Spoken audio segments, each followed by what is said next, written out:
Anatole du 49 me dit: es-tu satisfait de revoir Samuel Umtiti en Ligue 1 et le vois-tu s'imposer dans la charnière des Dogs? Alors oui. Samuel est revenu de nulle part en faisant une super saison à Lecce. Faut quand même se souvenir qu'à Barcelone, on se demandait s'il avait encore le potentiel physique pour pouvoir continuer sa carrière. Donc c'est une belle résurrection. C'est un mec qui a une grande détermination. À partir du moment où Fonte part, il va être un petit peu l'ancien de cette charnière centrale de Lille dans une belle équipe. Moi, je suis ravi de le retrouver en Ligue 1. Après, ceux qui s'étonnent qu'il soit pas retourné à Lyon, faut voir déjà qu'à Lyon, c'est quand même un peu l'embouteillage en charnière centrale. Donc voilà, bonne chance à Sam au LOSC. Bout de boule. Il me dit: salut Pierre, tu penses quoi d'Aubameyang? Alors déjà, c'est un bon copain. C'est un bon joueur sur lequel j'aurais pas parié un copec au début de sa carrière, parce que je me souviens à Lille ou à Monaco comment il était maladroit devant le but, et puis il a travaillé, il a progressé. C'est un joueur qu'on n'a pas toujours pris au sérieux, parce que forcément les voitures vert pomme et les vestes dorées comme il l'avait porté au CFC, d'ailleurs il devait m'en faire une, il l'a jamais fait, salaud. Voilà, on l'a toujours pris pour un mec farfelu, alors que c'est quand même un très bon joueur. Il n'a pas été conservé par le Barça parce qu'il fait faire de la place à Lewandowski, et il est allé dans le foutoir de Chelsea où il s'est noyé, et croyez-moi, il n'est pas le seul. Donc je pense que c'est un excellent pari, surtout libre. C'est bien de l'avoir négocié libre. Un excellent pari pour l'OM, et voilà, j'aurais grand plaisir lui aussi à le revoir.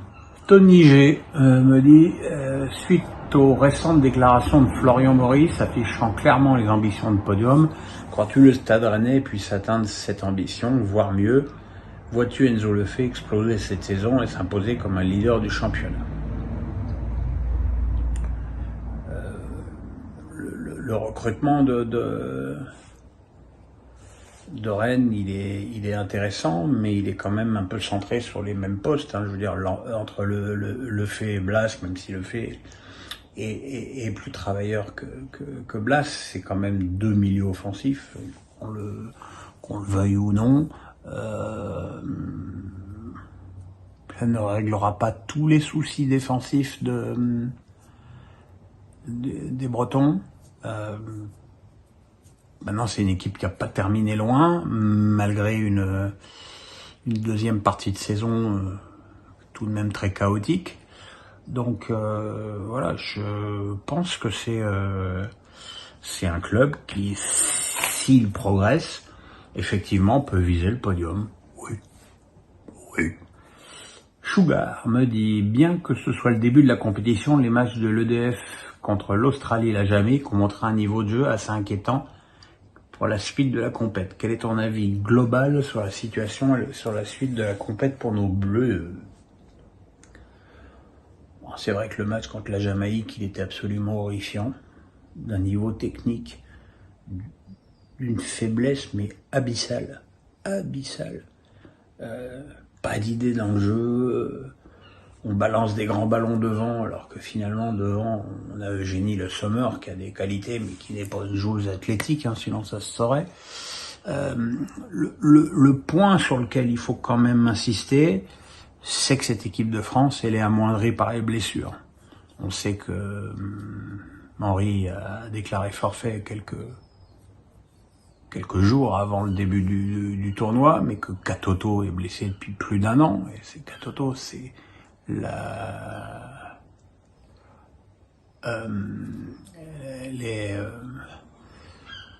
elle va revenir, mais bon, c'est sûr qu'elle a beaucoup manqué. Cascarino a manqué, Bacha a manqué ce match-là.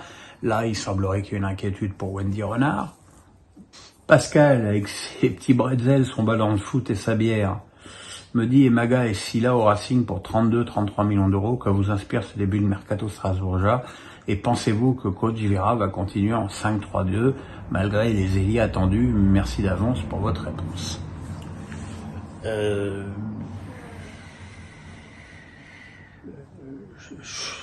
pense qu'il faut pas se fier aux matchs amicaux, parce que les matchs amicaux de début de saison, quand le recrutement est pas terminé, tu fais avec les moyens du bord, tu fais avec les joueurs qui restent, les joueurs qui sont pas encore partis et les joueurs qui sont pas encore arrivés.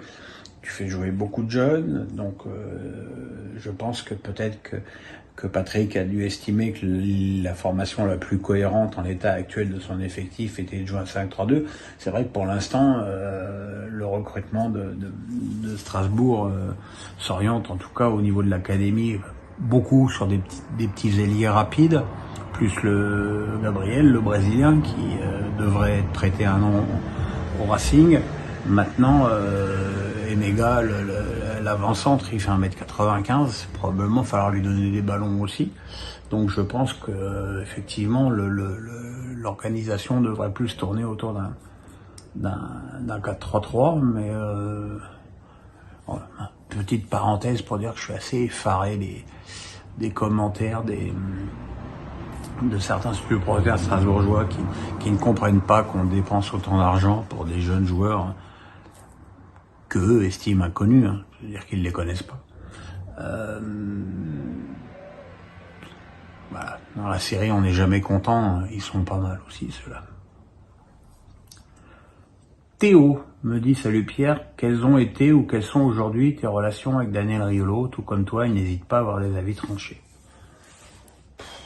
Mes relations avec Daniel aujourd'hui, elles sont inexistantes, comme avec d'ailleurs beaucoup pour pas dire la quasi-totalité des journalistes de foot de ce pays. Je pense que je suis une sorte de pestiféré, mais bon, ça a pu me faire mal, mais aujourd'hui je le vis bien. Daniel, on a eu une période où on se voyait pas mal quand on tournait les vidéos avec les joueurs à l'étranger pour FIFA. Ensuite, il m'a proposé de faire un bouquin, l'explication, qu'on a fait ensemble et qui, il me semble, je suis pas beaucoup intéressé aux chiffres, a pas mal marché. J'écoute pas l'after, parce que d'abord, j'ai quand même un peu autre chose à foutre que d'écouter la radio à 22h le soir, surtout ou à 23h après les matchs. Moi, après les matchs, je fais ma vidéo et je vais me coucher parce que je suis vieux maintenant. Donc de Daniel, je n'ai les échos que je peux lire sur Twitter. Donc, je sais que il connaît merveilleusement bien le football.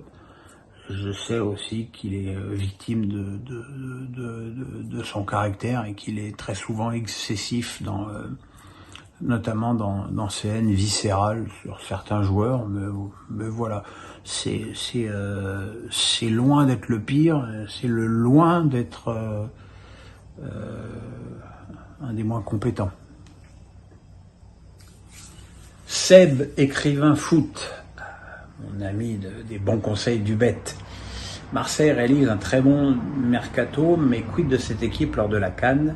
N'est-ce pas trop d'enjeux de ne recruter que des joueurs susceptibles d'être sélectionnés? Bise mon Pierrot. Bise mon Seb. Qui est concerné par la CAN? Kondogbia, il est français. Ça, oui. Aubameyang, il a mis un terme il y a un an à sa carrière internationale avec le Gabon. Lodi, il est brésilien. Mbemba, pour ce que j'en sais, c'est pas du tout évident qu'il reste bien longtemps encore à Marseille. Donc non, je ne pense pas que la CAN soit un handicap très important pour l'OM. Maintenant, il faut voir la fin du recrutement, mais pour l'instant, ça va. Mais bon, on le sait, tant que la CAN aura lieu en hiver, ce sera toujours un handicap pour les clubs qui ont beaucoup de joueurs qui sont engagés dans ces compétitions. Mais bon, ça, c'est aussi un choix à faire au moment de faire le recrutement, de savoir doser le nombre d'internationales africains que tu dois recruter juste pour pas te retrouver à poil pendant un mois de compète. Voilà les petits amis, bah écoutez, un petit pouce, on s'abonne et lundi prochain, sauf encore séisme dans le football français. Quand je dis séisme, je pense évidemment à Kiki.